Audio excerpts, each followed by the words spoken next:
Ngayon, mga palangga, let's go back dito sa kasibakan blues nila. Lahat po ito palabas, ulit-ulitin natin para makalimutan ninyo ang tunay na issue, pagpapagitnap kay Pangulong Duterte, ang kagutuman, mga kababayan, dahil kung gusto, kung totoong concern si Marcos Jr. sa inyong, sa ekonomiya, sa mga infrastructure, more than 2 months na nilang illegal na kinidnap ang Pangulong Duterte.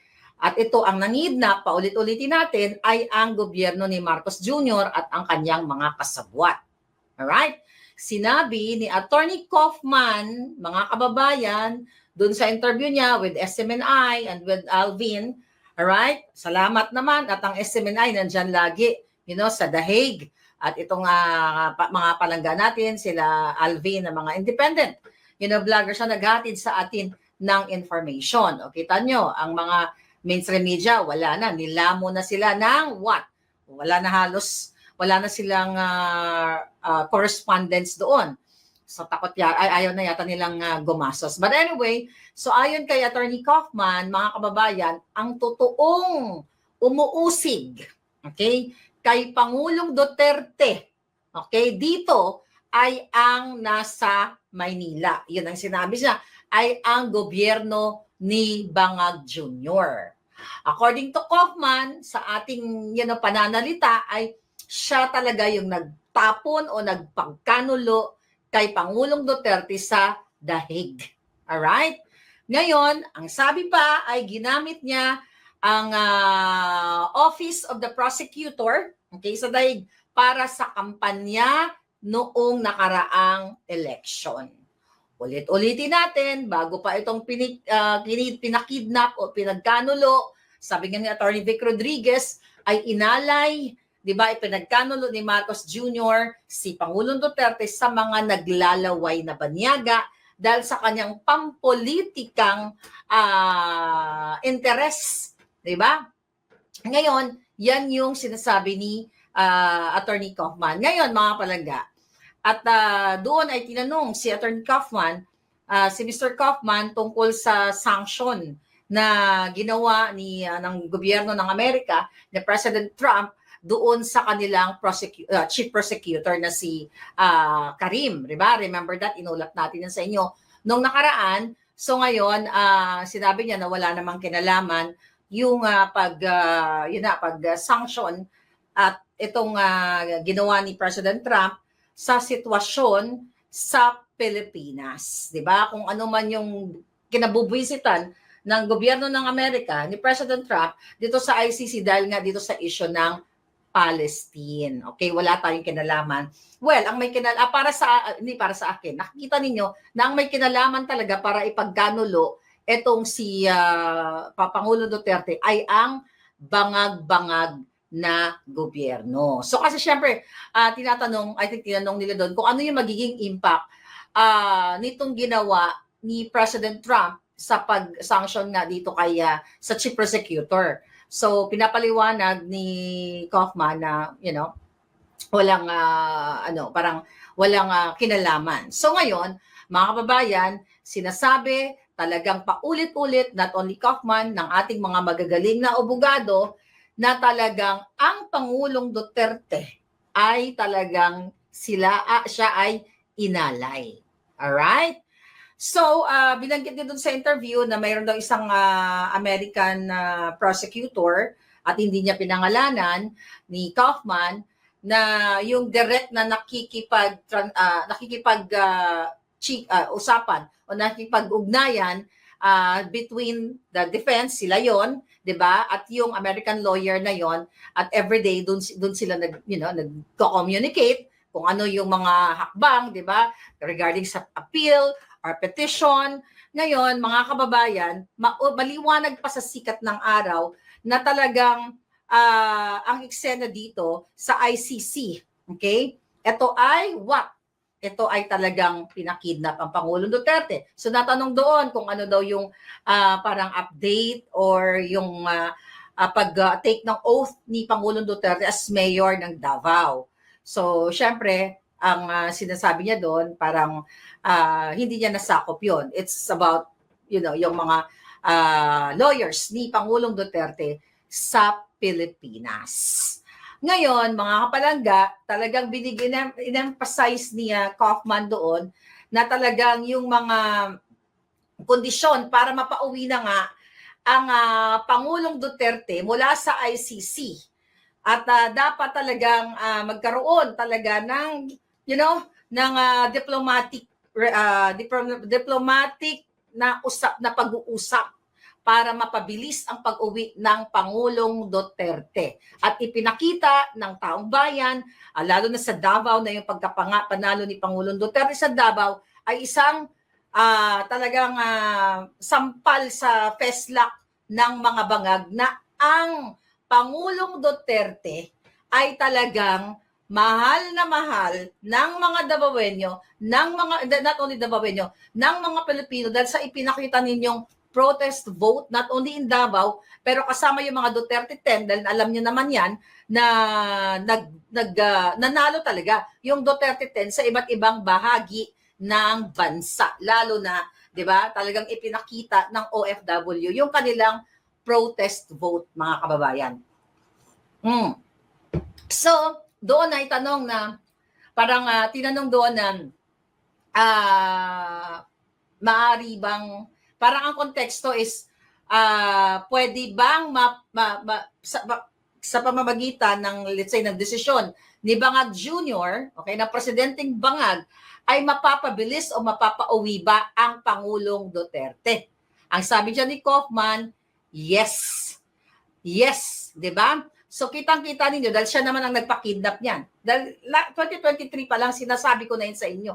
In-expose na natin yung mga IDs, even yung passport, pero hindi natin nilabas kasi sensitive yun, bawal yun. Di ba? Binasa ko lang sa inyo na pinapasok talaga ng Marcos Jr., ng Bangag, na si Lisa Canas, lahat sila dyan, ang ICC. Di ba? Ang mga tauhan ng ICC para ipakidnap ang Pangulong Duterte kasi akala nila pag nawala na ang Pangulong Duterte, magtatagumpay sila sa midterm election nila. Which is, hindi sila nagtagumpay, even though sa kabila ng pandaraya nila, mga palangga, nagtagumpay sila sa mga pandaraya nila at panggigipit nila sa mga party list, katulad ng BH party list at Duterte party list sa ngayon. Nagtatagumpay sila na ayaw nila take ng oath o ayaw nila pasumpain. Ito'y nanalo na nga, di ba? Pero ang eksena dito, mga kababayan, hindi sila nagtagumpay sa gusto nilang mangyari na ma-shoot nila lahat ang kanilang Senate slate. At ngayon ay pumalpak, di ba? Pumalpak dahil akala nila talagang mabibilog nila ang taong bayan. So ano nangyari? Nung pumalpak, nagdrama-drama si Bangag Jr. na mag-reconcile na lang, di ba? So ngayon, hindi din umepekto yung reconciliation. Anong nangyari? Di ba? Anong nangyari nung hindi umepekto yung reconciliation, chuchu na yan, na magpapanggap siya ng bait-baitan? Yan ang gusto nilang i-portray. Dahil sokong-soko na yung taong bayan. Ay, okay, magdrama naman ulit tayo. Kunyari, courtesy resignation sa mga cabinet post, sa mga cabinet secretaries at iba pang mga departamento para kunyari, linisin natin. Dapat clean, reforma ng kalinisan. Mga kababayan, for 3 years. Yeah, magti 3 years na. Ulit-ulitin natin kung gustong linisin ni Bangag. Hindi niya na inantay ang 3 taon para linisin ang sinasabi niyang gobyerno niya. Dahil sabi ko nga, in the first place, hindi po malinis ang mga Marcos, ang mga Araneta, ang mga Romualdez na nagpapahirap sa inyo every single day. Yan ang katotohanan, kaya ang damage control sa lahat ng mga kadyutahan nila na nabuking na nga natin na talagang yung impeachment kay Inday Sara ay talagang ito ay binayaran, okay? Binayaran sa pamamagitan ng pera ng bayan ang mga buwaka ng ginimis na mga House Representative members. Ito ay teatro. Palabas lamang, drama-rama na kunyari lilinisin ang administrasyon. Sabi ko nga, hindi po malilinis yan dahil unang-una pa lang, marumi na ang mga hinayupak na ito. Kaya lang sila nag-eksena ngayon para nga ilihis kayo dahil sobra na, overwhelming na ang bumabatikos sa kanila. At ipinapakita ninyo, kayo mga OFW, kayo mga palangga dyan sa Pilipinas, na talagang pag nanawagan, okay, ang mga leaders, ang mga grupo, na sige, magpakita tayo ng suporta, kaya Pangulong Duterte, lumalabas kayo lahat. Kaya itong dramatization 101, the courtesy resignation, chuchu-chuchu, sabi nga natin kahapon, ito ay loyalty check, di ba? Kung sino ang asong julol, at ito'y drama-drama, nag-usap lang sila na, kunyari, mag-courtesy resignation ka. Pero meron din silang mangilan-ngilan na tatanggalin, na kunyari, not performing cabinet secretary or what. Diba? Tapos ito nga si Bobong Gadon, ay kapit ko pa. At ngayon, recently, ay pero post lang niya sa Facebook na siya ay sumunod na at nag-courtesy resignation. Sinabi ko naman sa inyo na hindi gusto ni Lisa Tanas si Gadon. Okay? Dahil yung bago pa kasi, in-appoint yan si Gadon. That was basta nung bago siya na-appoint. Okay? Ay yung anak niyan, okay, na may jowa dyan sa loob, ng Malacanang din, na nakikinabang din sila lahat sa perks, whatever, sa pera ng bayan, ay galit na galit. Bakit hindi pa na-appoint yung kanyang tatay? Di ba alam ko yan, sinabi ko nga sa inyo, ultimong upuan pa lang, si Gadon magnanakaw na ng upuan. Di ba? Sinabi ko sa inyo, nakasabay ko yan doon sa, ni Bangag, doon sa inauguration ni Bangag. Upuan pa lang ninakaw na ni Gadon. Kaya yung mga dramatization niya ng anti-poverty chuchu, binigyan siya ng pwesto para lang bayad sa kanyang pangangampanya. I don't know, baka ngayon isisibakin na yung gonggong na yan. Kasi anti-poverty advisor ni Bangag, may naramdaman ba kayo? Anong in-advise ni Gadon kay Bangag? Lalong magpakabangag. At anong ginagawa ni Gadon? Kundi mangialam sa mga isyong politika. Imbis na, di ba, I remember, nag-vlog ako sa inyo, pumunta siya sa iba't ibang mga eskwelahan, nagbigay ng isang boteng tubig, mineral water, at saka isang perasong tinapay. Ganyan ba yung approach to fight against poverty? Ganyan ba mag-advise ang isang bobo, bobo nga, sa presidente para what do you call it? Maibsan natin ang kagutuman sa Pilipinas? At hindi lang po yun pag-istud. When you say anti-poverty advisor ka, whole nation approach. Hindi lang kindergarten. Hindi lang kindergarten o toddler na bibigyan mo ng isang boteng tubig, isang perasong tinapay, ay magaling ka na. Remember that? At marami at may mga ahensya pa na, ahensya ng government na mag-handle sa ganyang usapin. Pero sabi ko nga sa inyo, wala na pong patutunguhan ang gobyernong ito. Dahil even yung mga gawa-gawa na mga ahensya ng agency na yan, okay, nahawak ni Gadon, yan ay what? Political accommodation. Utang na loob, bayad, dahil nga, syempre nagwawala si Gadon. O ngayon, sige, pag tignan natin kung ma-re-appoint siya. Pag hindi siya not re-appoint, o ma-reappoint o ma-reshuffle or whatever. Pero eto lang yan. Just in case na siya ay tuluyan ng lisanin, okay? Tuluyan na siyang iwanan ng bangag na bangag, tignan natin kung paano siya magwala. Tignan natin. Diba? Kung paano siya bumaliktad. Diba? Tignan natin kung paano niya ibukelya ang kadyutahan ni Bangag at ni Liza Tanas. Dahil sabi ko sa inyo, ayaw ni Liza Tanas ng bunganga ni Gadon kasi unang-una, pareho silang butlog ang mata. Alright? Alam na alam ko yan. Dahil kilala ko si Liza Tanas. Galit siya sa kapwa niya, nget pa. Alright? Ganon yan. Sa kapwa niya, nget pa, galit siya. Okay? Gusto niya ng magagandang alindog katulad ko. Alright? Siyempre, ganon. Pero siyempre, insecure na yan ngayong hinayupak na yan. Ngayon, mga palangga, let's go back. Dito sa Sibakan Blues nila. Lahat po ito palabas, ulit-ulitin natin para makalimutan ninyo ang tunay na issue, pagpapagitnap kay Pangulong Duterte, ang kagutuman, mga kababayan, dahil kung totoong concern si Marcos Jr. sa inyong, sa ekonomiya, sa mga infrastructure. Ano pa ba? Ekonomiya, infrastructure, mataas na bilihin, yung usaping paglipunan. Bakit? Balik na naman tayo. Ayaw panagutin ang mga kidnapper, smuggler. Mamaya pupunta tayo sa smuggling issue. Ayaw panagutin ni Bangag Jr. ang mga hoarder, di ba? Na ngayon ay patuloy na namamayagpag dyan sa hoarder. Okay? Dyan sa Department of Agriculture at sa Bureau of Customs, di ba? Dahil sila lahat yan magkakasabwat. Si Bienvenido, what's that? Rubio. Okay? Di ba? Nag-sign din siya ng courtesy resignation. Tignan natin kung ito ay i-maintain niya, itong si Rubio ng Bureau of Customs. Ulit-ulitin ko po, si Rubio at marami pang iba kasama ni Michael Ma ay kasama sa privilege speech ni Ping Lacson na ngayon senador na in 2017 na yan sila ay mga smuggler dyan sa Bureau of Customs. So nag-sign siya ngayon ng courtesy resignation. Tignan natin kung siya ay talagang tuluyan ng tanggalin ni Bangag. Dalawa lang yan. Kung siya ay tatanggalin ni Bangag, ibig sabihin meron ng bago si Bangag na ilalagay na magiging kasabwat nila dyan sa Bureau of Customs kung paano magnakaw, kung paano magpasok ng mga illegal na mga bagay-bagay, polboron, cars, at kung ano-ano pa. Lahat ng klaseng pwede nilang ismuggle, mga palangga. So ano yon? Ngayon lang na-realize ni Bangag na ay sige, magpa-courtesy resignation tayo.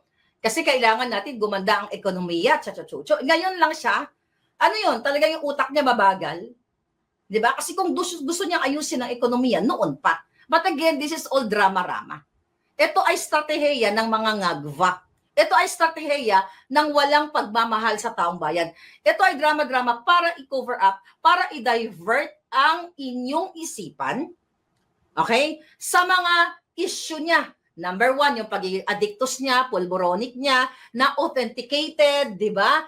Di ba? Hinahamon ko yan. Hanggang ngayon, wala namang kasong i-final dito sa California laban dyan. Kasi takot nga silang dalawa ni Lisa Tanas, pati yung kidnapping ni Lisa Tanas. Kung ako po ay nagsisinungaling dito, na inaakusahan ko ang dalawang mag-asawang mga bangag, kidnapper at saka addictus benedictus, pinaka-powerful sila dyan sa Pilipinas. Kaya nilang gastusin ang trilyon-trilyon pera para what? Para dalhin ako sa tamang sa legal, di ba? Pero puro proxy cases lang ang ginagawa nila kasi takot silang dalawa na mabuyang-yang sa buong mundo na mapag-usapan na may isang maharlika na tinataya ang buhay para kalabanin at i-expose ang pagkikidnapper nilang dalawa. Magkasabwat sila. Kasama yan. Sila Teddy Boy Locsin, ang asawa ni Teddy Boy, DFA, DOJ, lahat yan. Okay? Yun mga kababayan. Mga duwag yan, mga buwakan ng inang yan. Ang kaya lang nila, mag-hire ng assassins para gorgorin ako. Ang kaya lang nila mag-fabricate ng mga crime, katulad ng ginagawa nila kay Harry Roque ngayon, dyan sa Netherlands, sa gigil na gigil si Remulla, na ipa-cancel ang passport ni Attorney Harry Roque. Paano nila ipa-cancel ang passport? Hindi naman nagagamit ni Spokes Harry yung passport.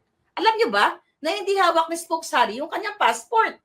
Why? Sinubmit niya yun doon sa Dutch government. Kasi nga, nag-a-apply siya ng asylum. Kaya nga alam niyo mga kababayan, nagmumukhang tanga itong mga jutang Genimes. Para sa kalaman nyo, hindi po hawak ni Harry Roque ang kanyang passport ay hindi niya ngayon ginagamit. So whether ipa-cancel nila yan, di ba? Dahil yan naman ang intensyon nila eh. Wala na rin sa isa yan. Dahil may hawak si Harry, kaya siya nakakagalaw sa Europa, meron siyang certification na ongoing yung pag-process ng kanyang asylum visa. Ginagawa kayong tanga ng mga bangag na yan, ng DOJ na yan, sabi ko nga, na dapat managot yan. So ang tawag dyan sa kanilang strategy, mga palaga, sa mga strategiya nila, ay dinidistract ang inyong mga perception, ang inyong mga pananaw and everything, para i-divert, di ba? Para i-divert ang isyong kriminalidad. Ang mga nagsisingot dyan sa mga gilid-gilid, sa mga kanto ninyo, ang mga aksidente dahil hindi natin alam yung mga driver ngayon, di ba, ay mga bangag na bangag sa ipinagbabawal na pulburon. Di ba, dinadivert yung pagnanakaw nila, yung vice scam, na yan ay pinaila ng kaso ni Attorney Vic Rodriguez, Attorney Ungab, kasama ang Pangulong Duterte dyan, sa isyo na yan, na talagang chinorva nila. Okay, chinorva nila ang pera ninyo. Diversion ito. Diversion sa sitwasyon ninyo ngayon, sa nangyayari na hindi naman natataas ang sweldo ninyo, pero tumataas ang mga bilihin, tumataas ang mga services, tubig, kuryente, o kung ano-ano pang mga services na yan. Diversion yan. Diversion yan dahil ngayong June, di ba, in-expose ko sa inyo, si Bangag ay iikot na naman sa buong mundo.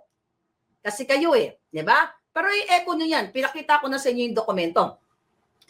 Iikot siya sa buong mundo na kunwari makikipagsalamuha sa mga OFW kasi ngayon pa lang ginagago na kayo. Sabi ko nga, para daw iabot ang kanilang mga sarili sa OFW para i-improve, okay, yung kanilang serbisyo, chucho-chucho. Ulit-ulitin natin. Kung gustong i-improve ang serbisyo para sa mga OFW, dapat sa bawat embahada o consulate o consular office, mayroong welfare desk para sa OFW. Hindi yung gagastos pa ng milyon-milyon o baka bilyon o kasama na yung pagbitbit nila ng pera ng bayan kung saan man nila i-transport yung pera ninyong, ninakaw ng mga hinayupak na bangag na yon. Di ba? So, hindi niya na kailangang umikot pa sa mundo para ilapit ang serbisyo para sa inyo. It's all BS. Ito po ay baka way lang ni Bangag, baka gusto na naman niya umattend ng Singhutan Blues o what you call it, party-party, 'di ba? Banda-banda kasi doon doon masaya si Bangag. Bibigyan na niya ni Lisa ng ng pulboronic ni Lisa Tanas. Masaya na yan si Bangag. Dahil hindi naman si Bangag nagpapatakbo Sunod-sunuran lang yan, tau-tauhan lang yan. Para lang siyang sabi ko nga sa inyo, tando-tando na kunyari presidente diyan, pero ang totoo hindi.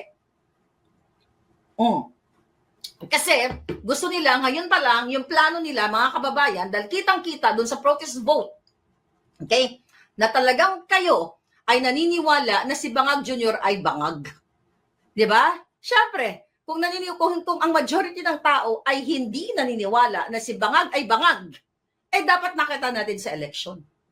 Pero hindi natin nakita sa eleksyon. Ang nakita natin, yung pagmamahal ng OFW at ng Luzon, ng Visayas at Mindanao. Well, kasama na yung Luzon. Kasi alam na natin, may dayaan talaga nung 2020, itong nakaraang eleksyon. Dahil andyan si Atty. Respicio, andyan si Atty. Glenchong, andyan yung mga generals natin, General Rio, at marami pang iba na nakikipaglaban. Atty. Torion. Ang dami natin mga magagaling, magigiting, mga brilliant lawyers na ito ay, inilalaban itong nakaraang dayaan sa eleksyon na ito. Kaya sabi ko nga sa inyo, kitang-kita ang protest vote. Kitang-kita na Duterte pa rin. Right? So, ngayon, itong si Bangag, kaya dahil hindi effective yung mga drama-rama, mag-reconcile na lang, chuchu-chuchu. So, panibago yan. Everyday yan, maggagawa na naman ng mga eksenang yan. Narinig ninyo, ulit-ulitin natin, ang 10 billion na ginastos doon sa kanilang alyansang malansang campaign, pero nakalimutan niya yung mga elderly, nakalimutan niya yung mga kabataan, mga bata, nakalimutan niya yung buong Pilipino na alagaan, na wag punduhan ang PhilHealth. 'Di ba? Pero punduhan ng eleksyon, bayaran ang mga House Representative members para idiin si Inday Sara. So wala po itong pong Sibakan Blues na ito ay isa lamang katarantaduhan ng mga bangag. Kaya huwag kayong magpa-budol muli. Okay? Ngayon lang. Okay? Mga kababayan, sorry about that. Okay. So ngayon, mga palangga, ito nga yung mga eksena. Okay? Kinulam yata ako ni Satanas. Ngayon, mga palangga, so yan ang dramatization nila ngayon. Kasi sinasabi nila para i-check yung performance nitong mga cabinet secretaries nila, kaya may ganito ganyan, courtesy resignation, chuchu-chuchu. Meron kapangyarihan si Bangag na tanggalin lahat tanggalin lahat o tanggalin yung ayaw niya. Pero bakit may ganito siyang drama? To divert your attention. Sabi ka natin, to divert your attention. Anytime, pag doon na sinabi ni Bangag, o tanggalin mo yan si Bobong Gadon.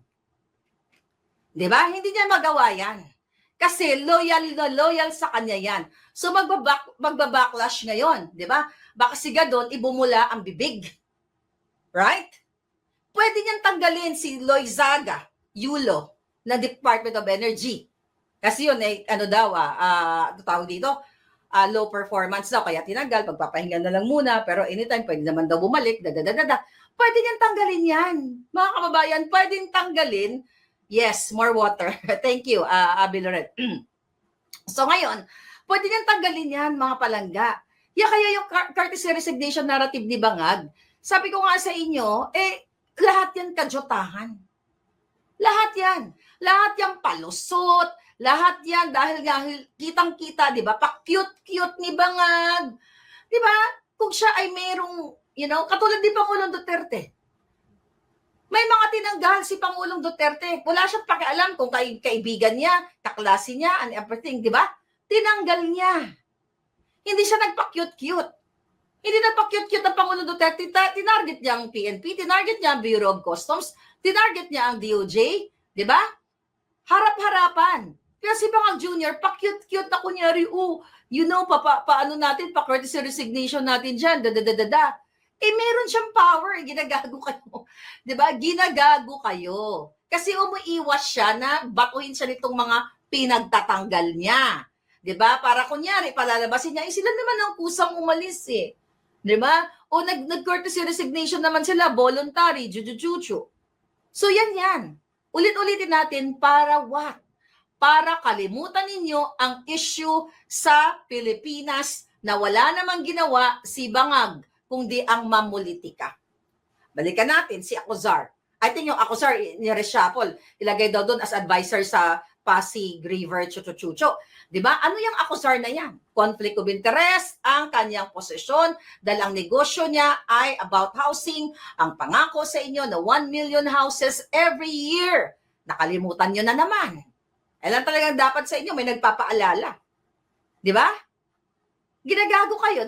Mayroon ba 1 million houses? Kita nyo, headline yan, Bangag Jr. nangako na magkaroon ng 1 million houses every year. Headline, tapos pupuri ang mga pulawan, galing-galing, chucho-chucho. Pero walang gawa. Puro kasinungalingan. It's the same thing ng 20 pesos per kilo na bigas. It's the same thing na sinabi ni Bangag sa akin during interview na magkakaroon siya ng mga regional hospitals like heart centers. Remember that? Lung center. Ang sabi mo, Harlika, pag ako ay pala rin, chuchu-chuchu, maganda yung malagawa tayo ng mga regional hospitals, let's say sa Visayas, at hindi na kailangan pang magbiyaya ang ating mga kababayan papuntang Maynila para pumunta sa heart centers and lung center. Nasaan na? Nakalimot na kasi kayo eh. Diba? Nasaan na yung mga kaputahan ni Bangag? Kasi kung seryoso yan sa economic progresibong bukas, di ba? Yan ang sinasabi niya. Dapat matagal niya lang nilinis etong gabinete niya at inuna niya na sana si Bersamin na ngayon, nagdadadakdak ngayon, mga kababayan, si Bersamin at bakit ka mo nagdadadakdak dyan? Okay? Tinitira niya, although nagbanggit kasi si Attorney Vic Rodriguez na kahit magpalit-palit pa ng mga cabinet secretaries, ang problema ay si Bangag Jr. mismo. O, di ba? Ano ang sabi ni dyan? Ano ang sabi ni... tingnan natin to ha. Parinig ko lang to sa inyo. I think, here we go. Okay? Ito ang sabi niya. Kahit magpalit-palit ka pa ng sekretaryo mo, ng mga kalihim ng iba't ibang departamento, ang problema, ikaw mismo. Alam mo si Vic Rodriguez, daldal ng daldal yan. Do you listen to him? Huh? Why was he taken out of the office? Wala pa siyang 3 buwan. Gusto niya makipag-away, wag na. Kaya mo, kantsaw lang siya eh. Kantsaw ng kantsaw. That's when you see, in the middle of night, and dog barking at the fence. Wala naman to kwenta. Alam mo, dala si Attorney Vic, nag-iingay lang daw, ganun-ganun. Yan po ay kasinungalingan. Okay? Dahil yung mga statement ni Bersamin, pasalamat na nga lang tayo, si Vic Rodriguez ay nilisan yung mga demonyo niyang dating kasama. Naalala niyo ba yung Sugar Order number 4? Diba? Diba may lumabas sa Sugar Order number 4. Sugar Regulatory Administration or SRA. Noong August 2022, 'di ba? Para dun sa pag-import nitong 300,000 metric tons na asukal, 'di ba? Para daw matugunan yung problema natin sa asukal, 'di ba? Anong ginawa doon? Nagkaroon ng problema na binawi ng Malacanang atong sugar order number 4 kasi daw hindi ito inaprobahan ni Bangag Jr., 'di ba? Tapos later on, mga palangga, ano nangyari doon? Pinatawag si Attorney Vic Rodriguez, 'di ba, sa Senate. At itong sugar order number 4 na ito ay nung panahon ni Vic Rodriguez, at least yan ay pinahuli niya yung mga smuggler. Naalala niyo, balikan niyo yung mga balita. Pinahuli ni Vic Rodriguez yung mga smuggler, 'di ba? Nag-resign pa nga yung mga tao doon nakalimutan ko na yung pangalan. Okay? Mga pangalan doon ng I think si DA Undersecretary Sebastian, 'di ba? Tapos ano ginawa ni Lucas Bersamin? Nung siya nag-resign na nga si Attorney Vic dyan, di ba? Dahil alam nyo na yan, nasa book ni Attorney Vic Rodriguez yan. I hope meron kayong kopya nito, ano? Okay? Andyan lahat ang kwento, ng totoong kwento, mga ebidensya ni Attorney Vic Rodriguez. So ano naging papel ni Bersamin? Si Bersamin, ano ang nangyari kay Bersamin? Hindi ba, mga palangga, wala pang sugar order, yung number 6 naman, ay nakapasok na itong mga asukal, mga illegal na inimport ng 3 company, Sukden Philippines, ano ba pangalan nitong mga, yung, pinost ko yun mamaya, hanapin natin dito. Si Escaler, di ba? So, nakapasok na yung mga asukal, bago pa man, di ba? Bago pa man pinirmahan yung sugar order number 6 na yon sa panahon ni Bersamin, ay nakapasok na yung mga asukal. Kaya sabi nga ni Ontiveros dyan, o tignan mo si Ontiveros, ito ay state-sponsored. Ito ay smuggling. At ito, mga kababayan, ay pinapayagan ni Bangag Jr. Dahil ito ay what? Ito ang business ni Bangag Jr. Ang smuggling. So ngayon binabatikos ni Bersamin, si Attorney Vic Rodriguez, palibasa, bawat galaw ni Bersamin, mga kababayan, ay utos ni Lisa Tanas. Naalala niyo yon? Ngayon, naalala niyo napakaingay ni ni Ontiveros, 'di ba? Na bakit daw itong SRA na ito, Sugar Regulatory Administration, ay hindi pa man lang napirmahan ay dumating na ang mga asukal kasi nga ay mga kasabwat ni Lisa Tanas. Naalala niyo ang expose ko, hawak ko yung 2 cheque na binigay kay Lisa Tanas ni Escaler. Okay, hawak ko yung cheque niya nung campaign period. Yung kanilang ayuda kay Lisa Tanas during the campaign ayuda or campaign fund. I forgot, i-google nyo nga kung nakasama sa report nitong report ni Bangag kung si Escaler ay isa sa mga donors. Hindi ko na-check bago tayo mag-vlog. So ganun pa man, mga kababayan, itong si Bersamin, talagang ganyan, talagang kakalabanin niya or magsasalita siya ng masama against kay Attorney Vic kasi nakikinabang yung hinayupak na masyondang yan. Di ba? Nakikinabang siya sa state-sponsored smuggling business ni Lisa Tanas at ni Bangag Jr. Malinaw po yan. Okay? Na nag-import na ng asukal, even mga bigas, bago pa dumating ang sugar order number 6. Balikan nyo ang report ni Ontiveros. Pero dahil ngayon tahimik na si Virus, alam nyo na. Dahil ang kamag-anak ni Virus, si Jingay, I think asawa, basta ay appointed na rin ni Bangag. So yan ang tungkol sa sugar order, issue na yan, na pinayagan nila, mga kababayan, pinayagan ni Bersamin, ni Bangag Jr. na maipasok ang smuggled goods bago pa man ang mga dokumento. Imagine niyo, di ba? Dumating na bago pa yung official documentation. O, nasa na? Nasa na si Ontiveros? Ang ingay-ingay niya. O, bakit niya panagutin? Bakit niya habulin? Sino? Di ba? Sino itong mga taong ito? Di ba? Yung from Thailand sugar doon sa port ng Batangas. That was 2023. Isa yan sa mga in-expose natin dito. Ang dami na kasing issue. Hindi natin matatandaan lahat ng, Pero yun ang naalala natin na sa panahon ni Bersamin, sa panahon ni Bangag hanggang ngayon ay talagang pumapasok ang mga illegal na tuni-tuniladang asukal bago pa dumating ang official document o yung Sugar Order number 6 that was 2023 mga kababayan, dahil ang gobyerno ni Bangag ay what? Smuggling ang kanilang negosyo. Isa sa mga ginagawa nila. Kaya nga si Michael Ma, andyan pa rin. Na even though pinangalanan na isa siya sa mga smugglers. Itanong nyo yan kay Ping Lacson, alam na alam nyo yan.